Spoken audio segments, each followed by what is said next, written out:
আসসালামু আলাইকুম। সুপ্রিয় দর্শক মণ্ডলী, আওয়ামী লীগের ওবায়দুল কাদেরকে পালাতে কে সহযোগিতা করেছিল? এই ব্যাপারটা তদন্ত করা উচিত এবং খোঁজখবর নেওয়া উচিত, বের করা উচিত। ওবায়দুল কাদেরকে পালাতে কে সহযোগিতা করেছে? আপনারা জানেন 5 আগস্টের পরে আমরা জানতে পেরেছি ভারতে, ইউরোপের, আমেরিকার দেশে আওয়ামী লীগের বহু নেতারা পালিয়ে গেছে। 5 আগস্টের আগেই অনেকে পালিয়ে গেছে। যেরকম শেখ হাসিনার পরিবারের লোকজন, তার ঘনিষ্ঠ আত্মীয় স্বজন, তাপস, আহ, শেখ হেলাল সহ অনেকেই পালিয়ে গেছে। এবং সালমান এফ রহমান, আনিসুল হক তারা ধরা পড়েছে। তাদেরকে গ্রেফতার করা হয়েছে কয়েকদিন পরে, 5 আগস্টের পরে। আবার এটা জানতে পেরেছি যে ওবায়দুল কাদের বের হতে পারেনি। আবার বিচারপতি শামসুদ্দিন চৌধুরী মানিক, সে ধরা পড়েছে সিলেটের বর্ডারে। তো সে চেষ্টা করেছিল, সেখান থেকে পালাবার পারেনি।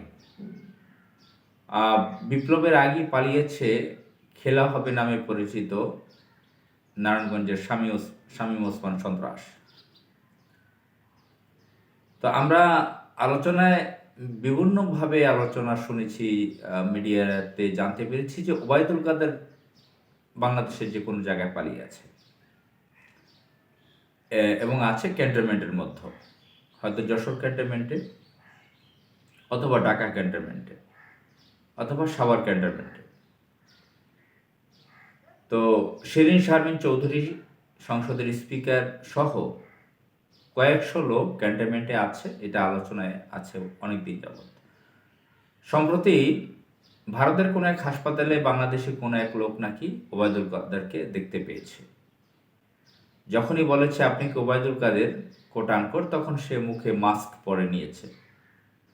তো ওবায়দুল কাদেরের এই বিষয়ে ছবি আসছে পত্রিকাতে, তাকে নিয়ে আলোচনা আসছে পত্রিকাতে, মিডিয়াতে। এটা শুধুমাত্র সামাজিক যোগাযোগ মাধ্যমের কথা না, তাকে ভারতের কোনো এক হাসপাতালে দেখতে পেয়েছে, এই খবরটি মিডিয়াতেও এসেছে। তো এখন পর্যন্ত আমরা সুস্পষ্টভাবে জানতে পারিনি যে আসলে সে কি ভারতের আছে, ভারতে কোথায় পালিয়েছে, বা বাংলাদেশের কোথায় আছে কিনা। যদি সত্যিই সে ভারতে পালিয়ে যেতে পারে, তো ওবায়দুল কাদের তো 5 আগস্টের মধ্যে পালাতে পারেনি। 5 আগস্টের আগেই চলে গেছে শেখ হাসিনার ঘনিষ্ঠ জনেরা, বড় বড় প্রভাবশালীরা, যেরকম লোটাস কামাল, সে চলে গিয়েছে এর আগেই, বহুজন চলে গেছে। আবার ঢাকা সিটি কর্পোরেশনের উত্তরের মেয়র ছিল, সে গ্রেফতার হয়েছে, ধরা পড়েছে। তো অধিকাংশই কিন্তু পালাতে সক্ষম হয়েছে আগে, পরেও অনেকে হয়েছে, কিন্তু ওবায়দুল কাদের সেকেন্ড ইম্পর্টেন্ট ব্যক্তি শেখ হাসিনার পরে। হয়তো সন্ত্রাস বড় বড় আছে ওবায়দুল কাদের থেকে আওয়ামী লীগে অনেক, কিন্তু রাজনৈতিকভাবে যদি বিবেচনা করা হয়, শেখ হাসিনার পরেই ওবায়দুল কাদেরের অবস্থান। তো শেখ হাসিনা পালিয়েছে দিল্লিতে, ভারতে, আমরা সেটা জানি। গণমাধ্যম বরাবর বরাবর বা বিভিন্ন মাধ্যমে আমরা তাকে পালাতে দেখেছি। সেটা সত্য, সে ভারতে পালিয়েছে, এটা সকলেই জানে। ওবায়দুল কাদের যদি 5 আগস্টের পরে ভারতে পালায়, সেটা কার মাধ্যমে পালিয়েছে? এখন 5 আগস্টের পরে আপনি বিএনপি নেতাদের যে প্রভাব প্রতিপত্তি, বিএনপির বিভিন্ন নেতারা বাংলাদেশের বিভিন্ন জায়গায় যে চাঁদাবাজি করতেছে, অভিযোগ আসছে তারা বিভিন্ন আওয়ামী লীগের লোকদেরকে তাদের বাসায় আশ্রয় দিয়েছে। এটাও শোনা গেছে সিলেটের সাবেক মেয়র বিএনপি নেতা আরিফুল হকের বাড়িতে আশ্রয় নিয়েছিল আনারুজ্জামান, সেখান থেকে তাকে ব্রিটেনে পালাতে সহযোগিতা করা হয়েছে আওয়ামী লীগের আনারুজ্জামান মেয়র, ভুয়া মেয়র। এটাও আলোচনায় আছে। সে আনারুজ্জামান আবার নেদারল্যান্ডে গেছে ইউনূস সরকারের বিরুদ্ধে মামলা করার জন্য। আমরা শুনেছি যে আওয়ামী লীগের বহু কালপ্রিটকে, অপরাধীকে, সন্ত্রাসীদেরকে, লুটেরাদেরকে বিএনপির অনেক নেতাদের বাড়িতে আশ্রয় দিয়েছে এবং ভারতে বর্ডার পাস হতে সুবিধা করে দিয়েছে টাকা পয়সা খেয়ে। আওয়ামী লীগের বহু ব্যক্তির সম্পদ এখন বিএনপির অনেক নেতাদের দখলে, তারা ভোগ করছে। ওবায়দুল কাদেরের মতন সেকেন্ড ইম্পর্টেন্ট ব্যক্তি শেখ হাসিনার পরে, ফ্যাসিস্টের সেকেন্ড পর্যায়ের ব্যক্তি, 5 আগস্টের পরে সে কিভাবে পালাতে পারলো? এখন বিএনপি ইনভলভ এখানে না হয় নাই এমনভাবে কি পালাতে পেরেছে?